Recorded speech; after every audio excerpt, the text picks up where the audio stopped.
So I hadn't planned to make a video for this, but thanks to the few folks who have asked on social media. I put a post about this jig I just threw together. And Steve, I think you were the first one to ask about it, so this is for you and for everybody else. So made a quick little jig that I'm going to use to make some splines. So I use splines on all kinds of things in my projects. I use it on corners. Well, this one not yet because I just did the glue up, but I use it on corners to strengthen the corner. So go across the corner with a spline. I also use splines as decorative and structural pieces on tables.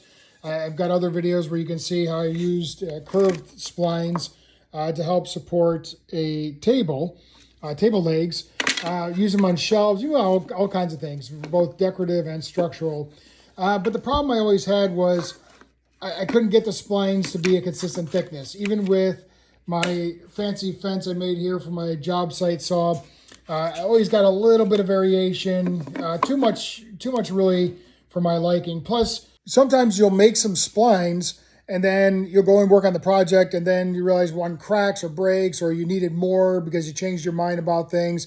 So you set the saw back up and make some more splines. But now the batch you're making now, because of the slop that's innate to any kind of table saw or job site saw, the thicknesses are not exactly the same as the others. So I wanted a repeatable spline. I wanted to be able to use my router bits to cut the grooves for the splines, and those are 1/8 inch router bits or 3 millimeter, and then the splines themselves to be 1/8 inch or 3 millimeter, just to keep that consistency, which simplifies the whole production process. So how does this thing work?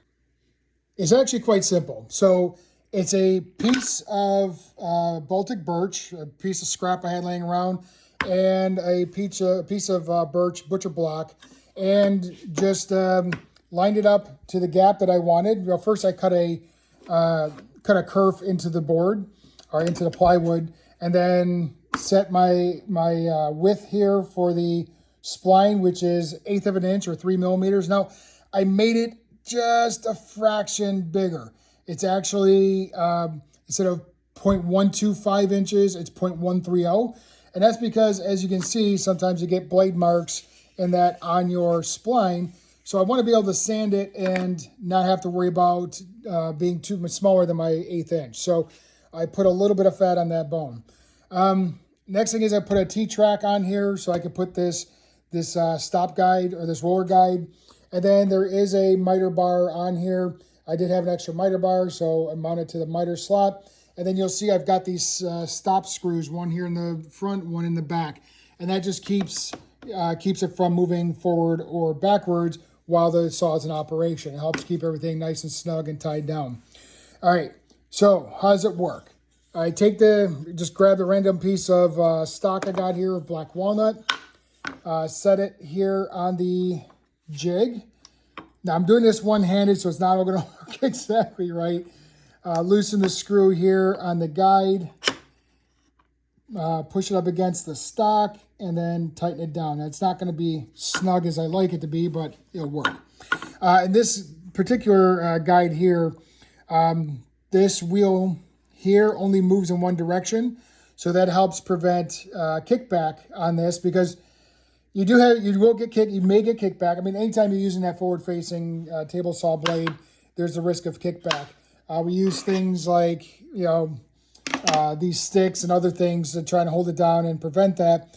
And the other feature I built into this to help prevent kickback is this taper here. So as you can see, this fence block goes all the way to the end of the blade, but there is this taper towards the end.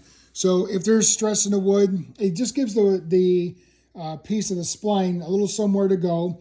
The riving knife, of course, will separate the pieces and keep them from binding on the saw blade.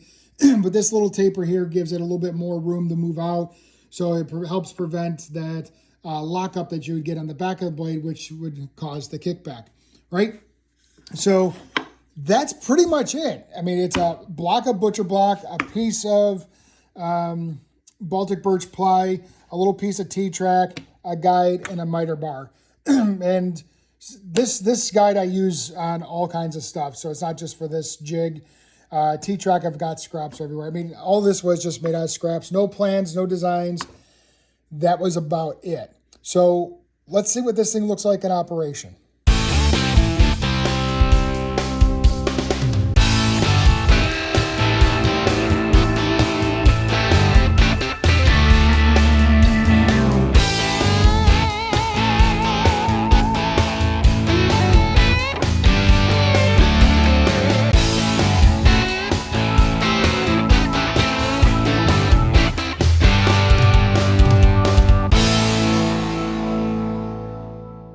So that's pretty much it. And there you have it. Little spline jig to help make some splines. It can make small ones, can make long ones, can make purple ones, can make blue ones. Doesn't matter. But already tonight, since making it, got a lot of use out of it, and even glued up another jig real quick for actually using my router and my 1/8 inch router bit to cut the splines more accurately and more consistently on all the corners. So I probably throw a picture of that up tomorrow once I get that all glued up and done, and maybe even a quick little video on how that one works. So hopefully this short video is helpful for you and helps you out with your splines. Take care. God bless.